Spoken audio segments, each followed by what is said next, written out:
ನಮಸ್ತೆ ವೀಕ್ಷಕರೇ, ನಾನು ರೇಖಾ ಬ್ಯಾಂಗ್ಳೂರು ಮಧು ಸಿಂಗ್ ಮಿಷನಿಂದ ಮಾತಾಡ್ತಿರೋದು. ನಾವು ಇವಾಗ ಇರೋದು ಮಂಗಳೂರು ಕೈಕಂಬ ಅಂತೇಳಿ. ರಾಘವ್ ಸರ್ ಅಂತ ನಮ್ಮನ್ನ ಭೇಟಿ ಮಾಡಿದರು. ಅವ್ರು ನಮ್ಮ ಹತ್ರ ಆಲ್ರೆಡಿ ಪವರ್ ಮಿಷಿನ್ ಜಾಕ್ ಎಲ್ಲ ತೊಗೊಂಡಿದ್ರು. ಅವು ಜಾಕು HSW 5G ಮಿಷಿನು ಮತ್ತು ಲೇಸರ್ ಕಟಿಂಗ್ ಮಿಷಿನ್ ನಮ್ಮಲ್ಲೇ ಪರ್ಚೇಸ್ ಮಾಡಿದ್ದಾರೆ. ಅವರು ತುಂಬ ಇಂಟ್ರೆಸ್ಟೆಡು, ಅವ್ರಿಗೆ ತುಂಬ ಇಷ್ಟ ಏನಂದರೆ ಅವ್ರ ಬಿಸ್ನೆಸ್ಸು ಟೈಲರಿಂಗ್ ಬಿಸ್ನೆಸ್ಸು.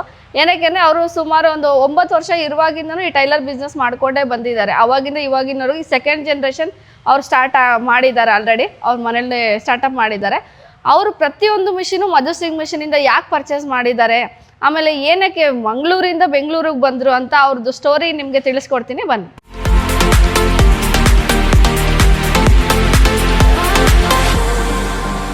ಎಲ್ರಿಗೂ ನಮಸ್ತೆ. ನಾನು ರಾಘವ. ನಂದು ಟೈಲರಿಂಗ್ ಎಕ್ಸ್ಪೀರಿಯನ್ಸ್ ಅಂದರೆ ಹೇಳಿದರೆ ನಂದು 1967 ಸ್ಟಾರ್ಟ್ ಮಾಡಿದ್ದೇನೆ. ಒಂದು 10 ವರ್ಷ ಬೇರೆಯವ್ರ ಹತ್ರ ದುಡಿದಿದ್ದೇನೆ. ಆಮೇಲೆ 1976 ನಾನು ಶಾಪ್ ಓಪನ್ ಮಾಡಿದ್ದೇನೆ.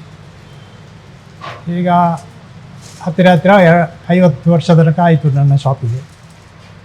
ನನ್ನ ಹತ್ರ ತುಂಬ ಜನ ಕೆಲಸ ಮಾಡಿ ಹೋಗಿದ್ದಾರೆ. ಅದು ಲೆಕ್ಕ ನನಗೂ ಇರಲಿಕ್ಕಿಲ್ಲ, ಮಾಡಿದವರಿಗೂ ನೆನಪಿರಲಿಕ್ಕೆ. ನಮ್ಮ ಅಂಗಡಿ ಹೆಸರು ಜಾಸ್ಮಿನ್ ಟೈಲರ್ಸ್ ಅಂತ. ಸ್ಟಾರ್ಟಿಂಗಲ್ಲಿ ಜಯಶ್ರೀ ಟೈಲರ್ಸ್ ಅಂತ ಇತ್ತು, ಆಮೇಲೆ ಚೇಂಜ್ ಮಾಡಿ ಜಾಸ್ಮಿನ್ ಟೈಲರ್ಸ್ ಅಂತ ಮಾಡಿದ್ವಿ. ಈಗ ಕೈಕಂಬದಲ್ಲಿ ಹೈವೇಯಲ್ಲಿ ಮಂಜುಶ್ರೀ ಕಾಂಪ್ಲೆಕ್ಸಲ್ಲಿ ನಮ್ಮ ಶಾಪ್ ಇದೆ. ನಾನು 2ನೇ ತರಗತಿಯಲ್ಲಿರುವಾಗ ನಾನು ಟೈಲರಿಂಗ್ ಕಲೀಲಿಕ್ಕೆ ಸ್ಟಾರ್ಟ್ ಮಾಡಿದ್ದೆ. ನಾನು ಕೆಲಸ ಸ್ಟಾರ್ಟ್ ಮಾಡಿದಾಗ ನನಗೆ ಪ್ರಥಮ ಸಂಬಳ ಅಂತ ಹೇಳಿದರೆ ದಿವಸಕ್ಕೆ 25 ಪೈಸೆ. ಆಗ ಒಂದು ಬ್ಲೌಸ್ ಸ್ಟಿಚ್ ಮಾಡಿದರೆ ಕಸ್ಟಮರ್ ಕೊಡೋದು 3 ರೂಪಾಯಿ 40 ಪೈಸೆ. ಅದರಿಂದ ಸ್ಟಾರ್ಟ್ ಆಗಿದೆ. ಈ ಉದ್ಯಮ ಸ್ಟಾರ್ಟ್ ಮಾಡಿದಾಗ ನನಗೆ ನಮ್ಮ ಕುಟುಂಬದವರಲ್ಲಿ ಅಂದರೆ ಅಣ್ಣ ತಮ್ಮ ತಂಗಿ ಎಲ್ಲರಿಗೂ ನಾನು ಒಂದು ಮಾರ್ಗದರ್ಶನ ಆಗಿದೆ. ಅವರೆಲ್ಲರನ್ನು ಸ್ವಲ್ಪ ಅವರಿಗೆ ಎಜುಕೇಷನ್ ಸಿಕ್ಕಿದೆ, ಕೆಲವರಿಗೆ ಇಲ್ಲ. ಆದರೆ ನನ್ನ ಮಕ್ಕಳಿಗೆ ನಾನು ಒಬ್ಬರಿಗೆ ಇಂಜಿನಿಯರಿಂಗ್ ಮತ್ತು ಇಬ್ಬರಿಗೆ MBA ಮಾಡಿಸಿ ಅವರು ಅವರವರ ಸ್ವಂತ ಉದ್ಯೋಗದಲ್ಲಿದ್ದಾರೆ. ಬಟ್ಟೆ ಅಂತ ಹೇಳಿದರೆ ನಮಗೆ ಅಂದರೆ ಬಾಣ ಮುಚ್ಚಲಿಕ್ಕೆ ಇರುವುದು ಒಂದೇ ಬಟ್ಟೆ. ಅದು ಪ್ರಥಮವಾಗಿ ಮನುಷ್ಯನಿಗೆ ಬೇಕು. ಅನ್ನ ನೀರು ಇಲ್ಲದಿದ್ದರೂ ಬಟ್ಟೆ ಅವಶ್ಯಕತೆ ಅವನಿಗೆ, ಆಮೇಲೆ ಬೇರೆ ಇಲ್ಲ. ಅದು ಇಲ್ಲದಿದ್ದರೆ ಅವನಿಗೆ ಹೊರಗೆ ಬರಲಿಕ್ಕೆ ಸಾಧ್ಯವೇ ಇಲ್ಲ. ಅಂಥ ಪರಿಸ್ಥಿತಿಯಲ್ಲಿ ಟೈಲರು ಒಂದು ಬಾಣ ಮುಚ್ಚಲಿಕ್ಕೆ, ಅವನಿಗೆ ಒಂದು ಅಲಂಕಾರ ಮಾಡಲಿಕ್ಕೆ ಟೈಲರ್ ಒಂದು ಮುಖ್ಯ ಮಾರ್ಗದರ್ಶಿ ಅಂತ ಹೇಳ್ಬೋದು. ಟೈಲರ್ ಇಲ್ಲದಿದ್ದರೆ ಅಲಂಕಾರ ಮಾಡಲಿಕ್ಕೆಲ್ಲ ಬರೀ ಬಟ್ಟೆಯನ್ನು ಸುತ್ತಿ ಇರಬೇಕಷ್ಟೇ. ನಾನು ಕಲಿಯುವ ಸಮಯದಲ್ಲಿ ಟೈಲರ್ಗಳಿಗೆ ಅಂತ ಹೇಳಿದರೆ ಒಂದು ಸೂಜಿ ಮತ್ತು ಓವರ್ಲಾಕ್ ಮೆಷಿನ್ ಇಲ್ಲ, ಅದೆಲ್ಲ ಕೈಯಿಂದಲೇ ಮಾಡುವಂಥ ಕೆಲಸ. ಮತ್ತೊಂದು ಮೆಷಿನಿಗೆ ಕೂತ್ಕೊಳ್ಬೇಕಿದ್ರೆ ಅವನು ಅಷ್ಟು ಕಲ್ತು ಅವರಿಂದ ಏಟು ತಿಂದು ಆಮೇಲೆ ಅವನು ಮೆಷಿನಲ್ಲಿ ಕೂತ್ಕೊಳ್ಬೇಕು. ಸ್ಟಾರ್ಟಿಂಗಲ್ಲಿ ಸಣ್ಣ ಮೆಷಿನ್ ಇತ್ತು, ರಾಮ್ ಕಂಪನಿಯವ್ರದ್ದು. ಸ್ಟಾರ್ಟಿಂಗ್ ಮಾಡುವಾಗ ನನಗೆ ಅದೇ ಒಂದು ಟೇಬಲ್ ಒಂದು ಮೆಷಿನ್, ಅದರಲ್ಲೇ ನಾನು ಸ್ಟಾರ್ಟ್ ಮಾಡಿದೆ. ಈಗ ನನ್ನಲ್ಲಿ ಹಲವಾರು ಜುಕ್ಕಿ ಮೆಷಿನ್ ಇದೆ, ಮತ್ತು ಜಾಕ್ ಮೆಷಿನ್ ಇದೆ, ಮತ್ತು ಹೆಮ್ಮಿಂಗ್ ಮೆಷಿನ್ ಇದೆ, ಓವರ್ಲಾಕ್ ಮೆಷಿನ್ ಒಂದು 4-5, ಜುಕ್ಕಿ ಮೆಷಿನ್ ಎಲ್ಲ 3-4 ಇದೆ, ಮತ್ತು ಮ್ಯಾನುವಲ್ ಎಂಬ್ರಾಯ್ಡ್ರಿ ಮೆಷಿನ್ ಇದೆ, ಮತ್ತು ಕಂಪ್ಯೂಟರ್ ಎಂಬ್ರಾಯ್ಡ್ರಿ ಮೆಷಿನ್ ಇದೆ. ಮತ್ತು ಇತ್ತೀಚೆಗಷ್ಟೇ ನಾನು ಲೇಸರ್ ಕಟಿಂಗ್ ಮೆಷಿನ್ ಒಂದು ಪರ್ಚೇಸ್ ಮಾಡಿದ್ದೇನೆ. ನನ್ನ ನಂತರ ಕೂಡ ಈ ಕೆಲಸ ಸ್ಟಾಪ್ ಆಗಬಾರ್ದು, ನಮ್ಮ ಹೆಸರು ಉಳಿಬೇಕು ಅನ್ನೋ ಉದ್ದೇಶದಿಂದ ನಾನಿರೋ ತನಕ ನಮ್ಮ ಕೈಯಲ್ಲಿ ಮಾಡ್ತೇವೆ. ನಂತರ ಅದನ್ನು ಯಾರಾದರೂ ನಡೆಸಬೇಕಂತ ಹೇಳಿ ಕಟ್ಟಿಂಗ್ ಒಂದು ವ್ಯವಸ್ಥೆ ಮಾಡಿದ್ದೇನೆ. ನನ್ನ ಹತ್ರ ಈಗ ಹೊಸತಾಗಿ ಅಂದರೆ ಹೇಳಿದರೆ ಒಂದು 5-6-7 ತಿಂಗಳಿಗಿಂತ ಮೊದಲು HSW 5G ಮೆಷಿನ್ ಪರ್ಚೇಸ್ ಮಾಡಿದ್ದೇನೆ. ಈ 5G ಮೆಷಿನಲ್ಲಿ ಅನುಕೂಲತೆ ಅಂತ ಹೇಳಿದರೆ ನಮಗೆ ಯಾವುದಾದ್ರೂ ಲೋಗೋ ಇಂಥದ್ದೆಲ್ಲ ಬೇಕಿದ್ದರೆ ಈಸಿಯಲ್ಲಿ ಮಾಡಲಿಕ್ಕಾಗ್ತದೆ. ಮತ್ತು ನಮ್ಮ ವರ್ಕ್ ಇದ್ದರೆ ನಮಗೆ ಅರ್ಜೆಂಟ್ ಯಾವಾಗ ಬೇಕಾಗ ಮಾಡಿಸಿಕೊಡ್ಲಿಕ್ಕಾಗ್ತದೆ. ಬೇರೆಯವರನ್ನಾದರೆ ಇನ್ನೊಬ್ಬರನ್ನು ಡಿಪೆಂಡ್ ಆಗಿ ಅವರ ಹತ್ರ ಕೊಟ್ಟು ಅವರು ಮಾಡಿಸೋಕ್ಕೆ ಅದು ತುಂಬ ಟೈಮ್ ತಗೊಳ್ತು. ಇದು ನಮಗೆ ಬೇಕಾದಾಗೆ ನಮ್ಮ ಡಿಸೈನನ್ನು ನಾವು ಅಲ್ಲಿಗೆ ಕಂಪನಿಗೆ ಕಳಿಸಿ ಅವರು ಆ ಡಿಸೈನು ಇದು ಮಾಡಿದರೆ ನಮ್ಮ ಡಿಸೈನ್ ಮಾಡಿಸಲಿಕ್ಕೆ ಆಗ್ತದೆ. ಮತ್ತು ಅದರಲ್ಲಿ ಇದ್ದ ಡಿಸೈನ್ ಯಾವುದು ಬೇಕಾದರೂ ಮಾಡ್ಬೋದು ಇಮಿಡಿಯೇಟ್ಲಿ. ನಮಗೆ ಹೊಸ ಡಿಸೈನ್ ಬೇಕಿದ್ರೆ ನಾವು ಅವರ ಹತ್ರ ಮಾಡಿಸಿ ಇದರಲ್ಲೇ ಮಾಡ್ತೇವೆ. ಮತ್ತು ಇದು ಹೆಂಗಸರಿಗೆ ಮನೆಯಲ್ಲಿ ಮಾಡಲಿಕ್ಕೆ ಒಳ್ಳೆ ಉದ್ಯೋಗ. ಯಾಕಂತೇಳಿ ಒಂದು ಮೆಷಿನ್ ಪರ್ಚೇಸ್ ಮಾಡಿ ಎಷ್ಟು ಕಡಿಮೆ ಏನಿಲ್ಲದ್ರೆ ಒಂದು 20,000 ದುಡಿಬೋದು ಮನೆಯಲ್ಲಿ ಇದ್ದು, ಮನೆಯ ಒಳಗೆ ಇಟ್ಟು ಮೆಷಿನ್. ಅದಕ್ಕೆ ಏನು ಖರ್ಚಿಲ್ಲ ಅವರಿಗೆ, ಶಾಪ್ ಬಾಡಿಗೆ ಇಲ್ಲ, ಇದಿಲ್ಲ. ಮತ್ತು ಸ್ವಲ್ಪ ಹೊರಗಿನ ಟೈಲರ್ನವರನ್ನು ಕಾಂಟ್ಯಾಕ್ಟ್ ಮಾಡಬೇಕು ಅಷ್ಟೇ. ಡಿಸೈನ್ ಒಮ್ಮೆ ಎಕ್ಸ್ಪೀರಿಯೆನ್ಸ್ ಬೇಕು, ಆಮೇಲೆ ಎಕ್ಸ್ಪೀರಿಯೆನ್ಸ್ ಆದಮೇಲೆ ಮಾಡ್ಬೋದು ಅವರಿಗೆ ಸ್ವಂತ. ನಾನು ಮೊದಲು ಎಂಬ್ರಾಯ್ಡ್ರಿ ವರ್ಕ್ ಮಾಡುವವರನ್ನೇ ಡಿಪೆಂಡ್ ಆಗಿದ್ದೆ.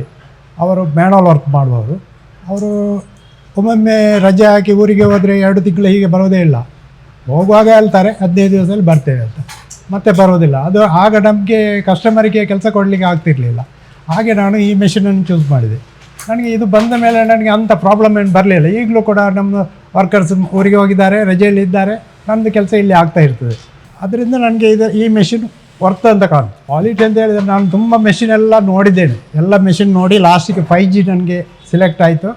ಇದು ಆಗ್ಬೋದು ಅಂತೇಳಿ ನಾನು ಇದನ್ನೇ ಹುಡುಕಿಕೊಂಡು ಹೋಗಿ ನಾವು ಬ್ಯಾಂಗ್ಳೂರಿಗೆ ಹೋಗಿ ಅವರ ಹತ್ರ ಮಾತಾಡಿ ಇದನ್ನು ಇಲ್ಲಿಗೆ ತರಿಸಿದ್ದೇವೆ. ಕ್ವಾಲಿಟಿ ಒಳ್ಳೆಯದಿದ್ದ ಕಾರಣ ಬೇರೆ ನನಗೆ ಅಷ್ಟೇನು ಸ್ಯಾಟಿಸ್ಫ್ಯಾಕ್ಟ್ ಆಗಲಿಲ್ಲ. ಬೇರೆ ಮೆಷಿನ್ ಕೂಡ ನೋಡಿದ್ದೇನೆ ಹೋಗಿ. ಬೆಂಗಳೂರು ಮಧು ಶೇವಿಂಗ್ ಮೆಷಿನ್ನಲ್ಲಿ ನಾನು ಪರ್ಚೇಸ್ ಮಾಡಿದ್ದು. ಮೊದಲು 1-2 ಜಾಕ್ ಮೆಷಿನ್ ಎಲ್ಲ ಪರ್ಚೇಸ್ ಮಾಡಿದೆ. ಆಮೇಲೆ ಅವ್ರದ್ದು ಸರ್ವಿಸ್ ಎಲ್ಲ ಪರವಾಗಿಲ್ಲ ಅಂತ ಆಯಿತು. ಹಾಗೆ ನಾನು ಈ ಮೆಷಿನನ್ನು ಪರ್ಚೇಸ್ ಮಾಡಿದೆ. ಎಂಬ್ರಾಯ್ಡ್ರಿ ಮೆಷಿನ್ ಪರ್ಚೇಸ್ ಮಾಡಿದ ಮೇಲೆ ಹೆಮ್ಮಿಂಗ್ ಮೆಷಿನ್ ಪರ್ಚೇಸ್ ಮಾಡಿದೆ. ಪರವಾಗಿಲ್ಲ, ಯಾವುದು ಪ್ರಾಬ್ಲಮ್ ಇಲ್ಲ. ಇಷ್ಟದಕ್ಕೆ ಅವರು ನಾವು ಕೇಳಿದ್ದಕ್ಕೆ ರೆಸ್ಪಾನ್ಸ್ ಕೊಡ್ತಾರೆ. ಎಂಥ ಪ್ರಾಬ್ಲಮ್ ಇದ್ದರೂ ಹೇಳಿದರೂ ಅವರು ಇಮಿಡಿಯೇಟ್ಲಿ ಅದನ್ನು ಸಾಲ್ವ್ ಮಾಡ್ತಾರೆ. ಹಾಗೆ ಇರುವಾಗ ನಮಗೆ ಅವರದ್ದು ಸರ್ವಿಸ್ ಒಳ್ಳೆಯದಿದೆ. ಮಧು ಶೇವಿಂಗ್ ಮೆಷಿನಲ್ಲಿ ಪರ್ಚೇಸ್ ಮಾಡಿದ್ದು ಅದು HSW 5G. ನನಗೆ ಅಂದರೆ 5G ಅಂತ ಹೇಳಿದರೆ ಅದೊಂದು ಏನೋ ಒಂದು ಆಗ್ಬೋದು ಅಂತ ಆಯಿತು. ಅದಕ್ಕೆ ಅದನ್ನೇ ಪರ್ಚೇಸ್ ಮಾಡಿದೆ. ಬೇರೆ ಸಣ್ಣ ಮೆಷಿನ್ ಕೂಡ ಇತ್ತು ಅವ್ರ ಹತ್ರ. HSW ಎಂಬ್ರಾಯ್ಡ್ರಿಯಲ್ಲಿ 2, 3, 4 ಕ್ವಾಲಿಟಿ ಇದೆ. ನನಗೆ ಇದು ಹೆವಿ ಕ್ವಾಲಿಟಿ ಬೇಕಿತ್ತು, ಅದನ್ನೇ ಮಾಡಿದೆ. ಕಾಲ್ ಮಾಡಿದಾಗ ನಮಗೆ ಒಳ್ಳೆ ರೆಸ್ಪಾಂಡ್ ಮಾಡಿದರು. ಫಸ್ಟಿಗೆ ನನಗೆ ಅವರ ಶಾಪಿಗೆ ಹೋಗ್ಲಿಕ್ಕೆ ದಾರಿಯೇ ಗೊತ್ತಿರಲಿಲ್ಲ. ಆಮೇಲೆ ಲೊಕೇಶನ್ ಕಳಿಸಿದ್ರು, ನಾನು ಹೋದಾಗ ಒಳ್ಳೆ ಇದರಲ್ಲಿ ಸ್ವಾಗತ ಮಾಡಿದರು. ಮಾಡಿ ಆಮೇಲೆ ಹೇಳಿ ನಮಗೆ ಯಾವುದು ಬೇಕು ಎಲ್ಲ ಕೇಳಿದ್ದಕ್ಕೆ ತೋರಿಸಿದ್ರು. ಮೆಷಿನ್ ಎಲ್ಲ ಸ್ಟಿಚಿಂಗ್ ಮಾಡಿ ತೋರಿಸಿದ್ರು. ಆಗ ನನಗೆ ತೃಪ್ತಿ ಕಂಡಿತ್ತು. ಇದು ಫ್ಯಾಷನ್ ಡಾಟ್ ಅಂತ ಮೆಷಿನ್, ಲೇಸರ್ ಕಟಿಂಗ್ ಮೆಷಿನ್. ಇದು ಕೂಡ ನಾನು ಮಧು ಶೇವಿಂಗ್ ಮೆಷಿನ್ ಅವರ ಮುಖಾಂತರ ಇದನ್ನು ಪರ್ಚೇಸ್ ಮಾಡಿದ್ದೆ. ಅನುಭವ ಇಲ್ಲದವರಿಗೂ ಕೂಡ ಕಟ್ಟಿಂಗ್ ಮಾಡ್ಬೋದು. ಒಮ್ಮೆ ಅದರದ್ದು ಕಂಪ್ಯೂಟ್ರ್ ಕಲಿತು ಅದನ್ನು ಟಚ್ ಮಾಡಿದರೆ ಆಯಿತು ಸರಿಯಾಗಿ. ಮತ್ತು ಅದರದ್ದು ಎಲ್ಲ ಅವರು ಟ್ರೈನಿಂಗ್ ಕೊಡ್ತಾರೆ. 15-20 ದಿವಸ ಟ್ರೈನಿಂಗ್ ಕೊಡ್ತಾರೆ. ಆ ಟ್ರೈನಿಂಗಲ್ಲಿ ಸಾಧಾರಣ ಎಲ್ಲ ಮಾಡಲಿಕ್ಕೆ ಆಗ್ತದೆ. ನಮಗೂ ಇದು ತುಂಬ ವರ್ತ್ ಇದೆ ಮಾಡುವವರಿಗೆ. ನಮಗೆ ಅಂತ ಹೇಳಿದರೆ ನಾವು ಈಗ ಮ್ಯಾನುವಲ್ ಕಟಿಂಗ್ ಮಾಡುವ ಕಾರಣ ಜಾಸ್ತಿಯಾಗಿ ಇದರಲ್ಲಿ ಯೂಸ್ ಮಾಡೋದಿಲ್ಲ. ನಮ್ಮ ನಂತರ ಫ್ಯೂಚರಿಗೆ ಇದನ್ನು ಯೂಸ್ ಮಾಡೋ ಹಾಗೆ ನಾವು ರೆಡಿ ಮಾಡಿ ಇಟ್ಕೊಂಡಿದ್ದೇವೆ. ಇದರಲ್ಲಿ ದಿವಸಕ್ಕೆ ಹೆಚ್ಚು ಕಮ್ಮಿ 100 ಪೀಸ್ ತನಕ ಆರಾಮ್ಸೆ ಕಟ್ ಮಾಡ್ಬೋದು. 100 ಪೀಸ್ ಅಂತ ಹೇಳಿದರೆ 10 ಜನಕ್ಕೆ ಕೆಲಸ ಕೊಡ್ಬೋದು. 10, 12, 15 ಜನಕ್ಕೆ ಕೆಲಸ ಕೊಡ್ಬೋದು ಒಂದು ಮೆಷಿನಲ್ಲಿ. ಈಗ ಒಂದು ಫಂಕ್ಷನಿಗೆ ಹೋಗಬೇಕಿದ್ರೆ ಅಲ್ಲ, ಮನೆಯಲ್ಲಿ ಯಾವುದಾದ್ರೂ ಫಂಕ್ಷನ್ ಆಗಬೇಕಿದ್ರೆ, ಬರ್ತ್ಡೇ ಆಗಬೇಕಿದ್ರೆ ಒಂದು ಬ್ಲೌಸು ಎಂಬ್ರಾಯ್ಡ್ರಿ ಬೇಕು. ಆ ಎಂಬ್ರಾಯ್ಡ್ರಿಗೋಸ್ಕರ ಒಂದು ಟೈಲರ್ ಹತ್ರ ಹೋಗಿ 1 ತಿಂಗಳ ತನಕ ಕಾಯುವುದು ಇರ್ತದೆ. ಆದರೆ ನಮ್ಮಲ್ಲಿ ಈ ಮೆಷಿನ್ ಬಂದ ಮೇಲೆ ಇಮಿಡಿಯೇಟ್ಲಿ ಮಾಡಿಕೊಡ್ತೇವೆ ನಾವು. ಇದು ಡಿಸೈನ್ ಎಲ್ಲ ಅದರಲ್ಲಿ ಆಗ್ತದೆ, ಇಂಥ ಡಿಸೈನ್ ಎಲ್ಲ ಆಗ್ತದೆ. ಮತ್ತು ಕೆಲವು ಹ್ಯಾಂಡ್ ವರ್ಕ್ ಮಾತ್ರ ಹೊರಗಿಂದ ಮಾಡಿಸ್ತೇವೆ. ಇದು ಕೂಡ ಮೆಷಿನ್ ವರ್ಕ್. ಇದು ಮೆಷಿನ್ ವರ್ಕ್. ಮಧು ಶೇವಿಂಗ್ ಮೆಷಿನ್ನವರು ನಮ್ಮ ಕೆಲಸಕ್ಕೆ ಪ್ರೋತ್ಸಾಹ ಕೊಟ್ಟು ಇದೊಂದು ಗಿಫ್ಟ್ ಕಳಿಸಿದ್ದಾರೆ. ಅವರಿಗೆ ಧನ್ಯವಾದ. HSW ಅವರು ಇಂಥ ಕಂಪ್ಯೂಟರ್ ವೈಸ್ ಮೆಷಿನನ್ನು ಹಾಕಿ ಮಾರ್ಕೆಟಿಗೆ ಬಿಟ್ಟು ಒಳ್ಳೆ ಸಹಕಾರ ಮಾಡಿದ್ದಾರೆ. ನಮ್ಮಂಥವರಿಗೆ ಇದು ತುಂಬ ಪ್ರಯೋಜನ ಆಗ್ತದೆ. ಮತ್ತು ಇದಕ್ಕೆ ಹ್ಯಾಂಡ್ ಎಂಬ್ರಾಯ್ಡ್ರಿ ಡಿವೈಸ್ ಕೂಡ ಬರ್ತದೆ ಅವರ ಹತ್ರ. ನಾವು ಫಿಕ್ಸ್ ಮಾಡಲಿಲ್ಲ. ಅದು ಫಿಕ್ಸ್ ಮಾಡಿದರೆ ಹ್ಯಾಂಡ್ ವರ್ಕ್ ಕೂಡ ಅದರಲ್ಲಿ ಮಾಡ್ಬೋದು ಅಂತ ಹೇಳ್ತಾ ಇದ್ದಾರೆ. ನಾವು ಫ್ಯೂಚರಲ್ಲಿ ನೋಡಬೇಕಂತ ಇದ್ದೇವೆ. HSW ಟೀಮಿಗೆ ನನ್ನೊಂದು ಥ್ಯಾಂಕ್ಸ್.